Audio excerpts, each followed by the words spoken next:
ഫ്രണ്ടിന്റെ കല്യാണമായിരുന്നു, അതാണ് ഈ സൂട്ട്. പക്ഷെ അതല്ല ഇവിടുത്തെ ടോപ്പിക്. ഞാൻ അവന് വേണ്ടിയിട്ട് ഒരു ഡിജിറ്റൽ ഇൻവിറ്റേഷൻ കാർഡ് ഉണ്ടാക്കി, ലിറ്ററലി പറഞ്ഞ ഒരു വെബ്സൈറ്റ്. ഇത് കണ്ടു നോക്കുക, എന്നിട്ട് ഇത് എങ്ങനെ ഉണ്ടാക്കണമെന്ന് ഞാൻ പറഞ്ഞുതരാം. സോ ഇവിടെ നിങ്ങൾ ക്ലിക്ക് ചെയ്ത് ഓപ്പൺ ചെയ്യുമ്പോൾ സോങ് കേൾക്കാൻ പറ്റും. എന്നിട്ട് താഴോട്ട് സ്ക്രോൾ ചെയ്ത് വന്നാൽ ഈ ഒരു പേജിൽ വെഡിങ് ഡേറ്റ് അറിയാൻ വേണ്ടിയിട്ട് നമ്മൾ സ്ക്രാച്ച് ചെയ്യണം. അതിന്റെ കൂടെ തന്നെ 2 റിംഗ് ഫ്ലോട്ട് ആവുന്നത് കാണാൻ പറ്റും. നമ്മൾ താഴോട്ട് വരുമ്പോൾ അതും താഴോട്ട് വരും. അവിടെ കൗണ്ട് ഡൗൺ കൊടുത്തിട്ടുണ്ട്, പിന്നെ കുറച്ച് ഫോട്ടോസ്, പിന്നെ ആസ് യൂഷ്വൽ ലൊക്കേഷൻ കൊടുത്തിട്ടുണ്ട്. ഏറ്റവും താഴോട്ട് വരുമ്പോൾ ആ 2 റിംഗും ഒരുമിക്കും. സോ ഈ ഒരു ഇൻവിറ്റേഷൻ വെബ്സൈറ്റ് ഞാൻ വൈബ് കോഡ് ചെയ്ത് ഉണ്ടാക്കിയതാണ്. അതായത് എനിക്ക് കോഡിംഗ് ഒന്നും അറിയില്ല, ഞാൻ AI കൊണ്ട് എല്ലാ കോഡിങ്ങും ചെയ്യിപ്പിച്ചു, അതും ChatGPT യൂസ് ചെയ്തിട്ട്. സോ ഇത് ഈസി എന്ന് പറയാൻ പറ്റില്ല, പക്ഷെ ഫ്രീ ആയിട്ട് നിങ്ങൾക്ക് എങ്ങനെ ഉണ്ടാക്കണമെന്ന് ഞാൻ പറഞ്ഞുതരാം. കാരണം ഇതുപോലെ ഇൻവിറ്റേഷൻ ഉണ്ടാക്കുന്ന കുറച്ച് റീൽസ് കണ്ടിട്ടുണ്ടായിരുന്നു. 1000 മുതൽ 10,000 വരെ ചാർജ് ചെയ്യണം. എന്തിന് ഞാൻ പറഞ്ഞുതരാം. സോ ഇപ്പൊ തന്നെ ഹാക്കർ സ്പീഡിനെ ഫോളോ ചെയ്യാം. സോ ഇതിനു വേണ്ടി നിങ്ങൾ ആദ്യം ChatGPT ഓപ്പൺ ചെയ്യുക. മൊബൈലിലല്ല, ലാപ്ടോപ്പിലോ ഡെസ്ക്ടോപ്പിലോ ഓപ്പൺ ചെയ്യുക. അവിടെ നിങ്ങൾക്ക് കോഡെക്സ് പറഞ്ഞൊരു ഓപ്ഷൻ കാണാൻ പറ്റും. കോഡെക്സ് നിങ്ങളുടെ സിസ്റ്റത്തിലേക്ക് ഇൻസ്റ്റാൾ ചെയ്യുക. കോഡെക്സ് ആദ്യമായിട്ട് കേൾക്കുകയാണെങ്കിൽ പേടിക്കൊന്നും വേണ്ട, അത് ChatGPT പോലെ തന്നെയാണ്. പക്ഷെ സ്പെസിഫിക് ആയിട്ട് കോഡ് ജനറേറ്റ് ചെയ്യാനും ആപ്സ്, വെബ്സൈറ്റ്, ഗെയിംസ് ഒക്കെ ക്രിയേറ്റ് ചെയ്യാൻ പറ്റുന്ന ഒരു AI കോഡിംഗ് ഏജന്റ് അങ്ങനെ വേണമെങ്കിൽ പറയാം. അത് എന്തിനാ നമ്മുടെ സിസ്റ്റത്തിലോട്ട് ഇൻസ്റ്റാൾ ചെയ്യുന്നത് പറഞ്ഞാൽ നമ്മുടെ ഫയൽസിനൊക്കെ അത് ഹാൻഡിൽ ചെയ്യാൻ പറ്റും. ChatGPT യൂസ് ചെയ്യുന്ന പോലെ തന്നെ അവിടെ നമ്മുടെ ഇൻവിറ്റേഷൻ കാർഡിൽ ആവശ്യമായിട്ടുള്ള ഫോട്ടോസും സോങ് വേണമെങ്കിൽ അതും, പിന്നെ ഞാൻ 2 റിംഗ് ഇങ്ങനെ പറന്നു വന്നു പറഞ്ഞില്ലേ, അത് ശരിക്കും കല്യാണ ചെക്കന്റെയും പെണ്ണിന്റെയും റിംഗ് ഫോട്ടോ എടുത്തിട്ട് അതിന് 3D മോഡൽ ആക്കിയതാണ്. ആ ഒരു മോഡലും ഞാൻ അവിടെ അപ്ലോഡ് ചെയ്തു. അതുപോലെ നിങ്ങൾക്ക് എന്തെങ്കിലും ഐഡിയ ഉണ്ടെങ്കിൽ അത് അവിടെ അപ്ലോഡ് ചെയ്യുക, എന്നിട്ട് പ്രോംപ്റ്റ് കൊടുക്കുക.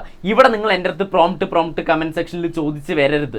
ഞാൻ ചെറിയൊരു പ്രോംപ്റ്റ് തരാം, പക്ഷെ ഇവിടെ നിങ്ങളുടെ ഐഡിയ വേണം യൂസ് ചെയ്യാൻ. നിങ്ങൾ കൊടുത്തിട്ടുള്ള ഫോട്ടോസ് എവിടെയൊക്കെ വരണം, ടെക്സ്റ്റ് എങ്ങനെ വരണം, കളേഴ്സ് എന്തൊക്കെ വരണം, ഇതൊക്കെ നിങ്ങൾ കൊടുക്കണം. ബേസിക് ആയിട്ടുള്ള ഒരു പ്രോംപ്റ്റ് തരാം. അതായത് കൗണ്ട് ഡൗൺ സെറ്റ് ചെയ്യാനും സ്ക്രാച്ച് ചെയ്യാനും, പിന്നെ ബാക്കിയുള്ള കാര്യങ്ങളൊക്കെ വലിയ പ്രോംപ്റ്റ് ഒന്നുമില്ല, ചെറുതായിട്ട് അവിടെ ഇംഗ്ലീഷിലോ മലയാളത്തിലോ ടൈപ്പ് ചെയ്യുക. എന്നിട്ട് റൺ ചെയ്യുകയാണെങ്കിൽ കുറച്ച് ടൈം എടുത്തിട്ട് നിങ്ങളുടെ വെബ്സൈറ്റ് അവിടെ റെഡി ആയിട്ടുണ്ടാകും. അതിൽ ക്ലിക്ക് ചെയ്തിട്ട് നിങ്ങൾക്ക് അവിടെ പ്രിവ്യൂ കാണാൻ പറ്റും. ഇപ്പൊ നമ്മളിവിടെ ലോക്കലി റൺ ചെയ്തു, പക്ഷെ ഇത് എല്ലാവർക്കും അയക്കണ്ടേ വാട്സപ്പിലൂടെ. അതിനുവേണ്ടി എന്ത് ചെയ്യണം, ഈ ഒരു സൈറ്റിനെ നമ്മൾ എവിടെയെങ്കിലും ഹോസ്റ്റ് ചെയ്യണം. ഈ കോഡെക്സ് യൂസ് ചെയ്യുന്നതിന്റെ പ്രത്യേകത തന്നെ ഇതാണ്. നമ്മൾ കൊടുത്തിട്ടുള്ള ഫയൽസും എല്ലാ കോഡിങ്സും അവിടെ ഒരു ഫോൾഡർ ആയിട്ട് ക്രിയേറ്റ് ചെയ്തിട്ടുണ്ടാകും. അത് നിങ്ങളുടെ സിസ്റ്റത്തിൽ കാണും. അത് നിങ്ങൾക്ക് ഗിറ്റ്ഹബിലോ നെറ്റ്ലിഫൈയിലോ വേഴ്സലിലോ അപ്ലോഡ് ചെയ്താൽ മതി. ഞാനിവിടെ നെറ്റ്ലിഫൈ ആണ് യൂസ് ചെയ്തത്. നെറ്റ്ലിഫൈ പറഞ്ഞ ഈ ഒരു വെബ്സൈറ്റിലോട്ട് പോവുക, എന്നിട്ട് നിങ്ങളുടെ ഫോൾഡറിനെ നേരെ ഡ്രാഗ് ചെയ്ത് കൊണ്ടിട്ടാൽ മതി. നിങ്ങളുടെ വെബ്സൈറ്റ് അവിടെ റെഡി ആയി കിട്ടി.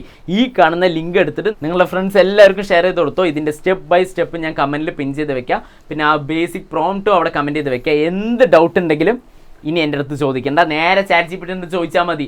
ഇങ്ങനെയാണ് ഓരോ കാര്യങ്ങൾ പഠിക്കുക. ഓക്കെ, അപ്പം നിങ്ങളുടെ ഫ്രണ്ട്സ് ആരെങ്കിലും റീസെൻ്റ്ലി മാരേജ് ചെയ്യുകയാണെങ്കിൽ ആ PDF ഇൻവിറ്റേഷൻ അയക്കേണ്ട, ഇതുപോലൊരു ഇൻട്രാക്റ്റീവ് വെബ്സൈറ്റ് ഉണ്ടാക്കാൻ പറയാം. അതിനുവേണ്ടി ഇപ്പോൾ തന്നെ ഈ വീഡിയോ ഷെയർ ചെയ്ത് കൊടുത്തോ.